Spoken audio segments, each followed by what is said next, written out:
Assalamualaikum warahmatullahi wabarakatuh. Perkenalkan, kami mahasiswa dari Prodi Manajemen Universitas Pamulang. Kami kelompok 2, nama saya Irwan Setiana dan juga ada Cindy Felicia Triawan dan Cika Kamelia ingin mempresentasikan tugas kelompok ekonomi makro yang berjudul elastisitas dengan dosen pengampu Bapak Jamaluddin, Sarjana Ekonomi Islam, Master Ekonomi Development. Selamat menyaksikan.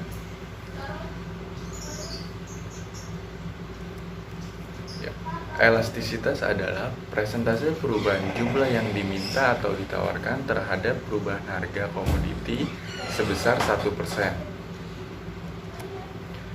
Saya menjelaskan manfaat elastisitas adalah mengukur kepekaan atau sensitivitas perubahan jumlah yang diminta atau ditawarkan terhadap perubahan harga suatu komoditi. Assalamualaikum warahmatullahi wabarakatuh. Saya Cindy Felicia ingin menjelaskan tentang konsep elastisitas.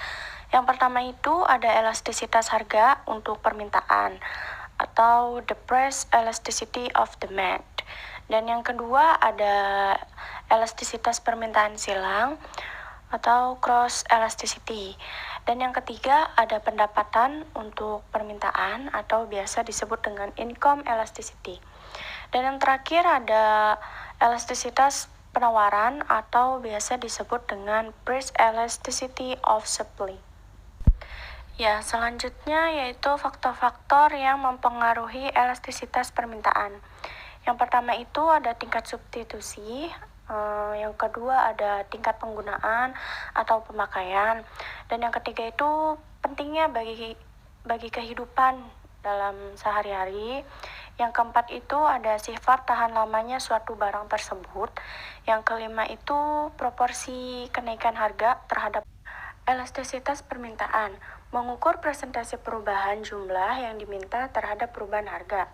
Jenis-jenisnya itu ada permintaan tidak elastis sempurna, yang kedua ada permintaan tidak elastis, yang ketiga ada permintaan unitary elastis, dan yang keempat ada permintaan elastis, yang terakhir ada permintaan elastis yang sempurna. Saya melanjutkan materi yang baru disampaikan saudara Cici. Koefisien elastis permintaan atau dilambangkan dengan IP merupakan angka yang menunjukkan elastisitas permintaan.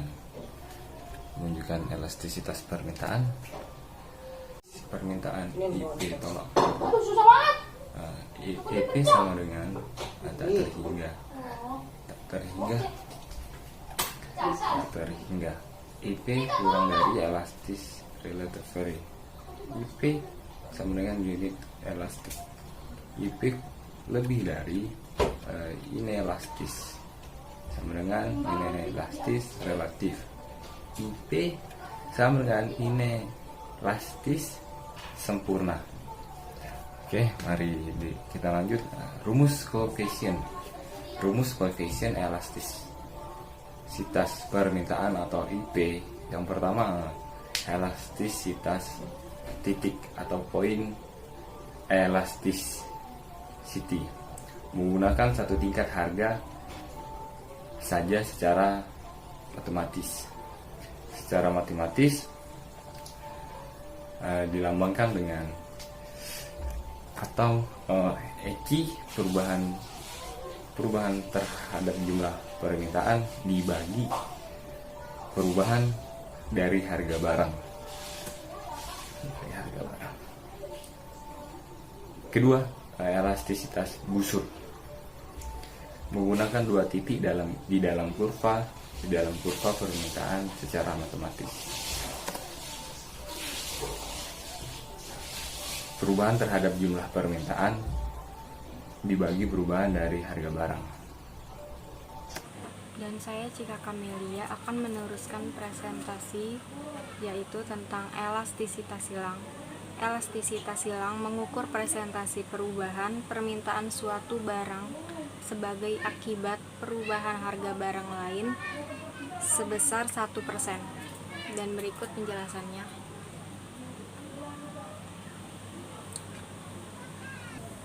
Dan adapun rumus koefisien elastisitas silang, berikut penjelasan rumusnya. Dan adapun keterangannya,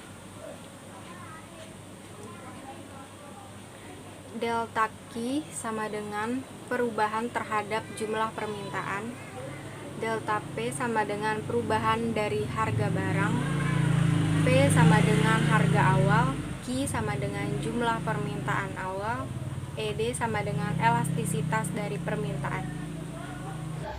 Selanjutnya saya mau menjelaskan tentang konsep elastisitas. Elastisitas yang pertama adalah elastisitas harga untuk permintaan. Yang kedua, elastisitas permintaan silang atau elastisitas silang. Yang ketiga, elastisitas pendapatan untuk permintaan atau elastisitas pendapatan.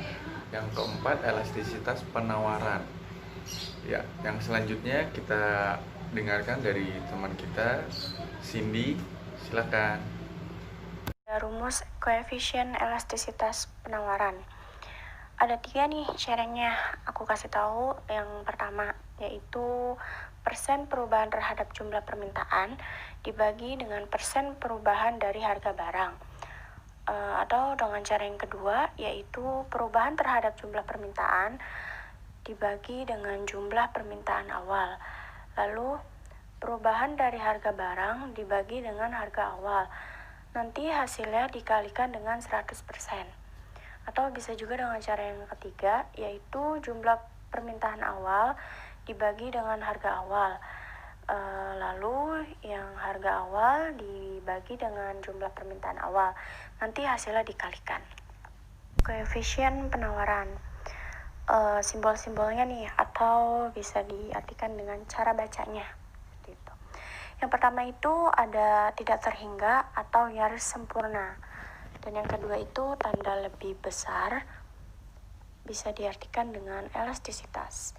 Lalu sama dengan itu bisa dibaca dengan unit, yang lebih kecil itu dibaca dengan inelastis. Dan yang terakhir itu bisa dibaca dengan inelastis sempurna. Koefisien elastisitas penawaran. Yang pertama itu ada ES atau disebut dengan tak terhingga. Yang kedua itu ada L lebih besar 1, bisa disebut dengan elastis. Yang ketiga ada ES sama dengan 1, bisa disebut dengan unit. Atau yang keempat ada EP lebih kecil 1 sama dengan inelastis. Dan yang terakhir ES sama dengan 0. Adapun aplikasi konsep elastisitas ada 2, yaitu pengaruh pajak penjualan dan efek subsidi pemerintah. Dan adapun gambar dari pengaruh pajak penjualan yaitu sebagai berikut. Dan adapun gambar dari penawaran inelastis sebagai berikut. Dan ada gambar permintaan elastis sebagai berikut. Dan adapun gambar dari permintaan inelastis sebagai berikut. Terima kasih. Jadi kesimpulan yang kita tarik, elastisitas adalah ukuran khas untuk mengukur perubahan jumlah yang diminta atau yang ditawarkan. Karena perubahan variabel dan fungsi permintaan atau penawaran, seperti harga, pendapatan, dan harga barang lainnya. Sekian dan terima kasih kami dari kelompok 2 atas perhatiannya kami ucapkan. Wassalamualaikum warahmatullahi wabarakatuh.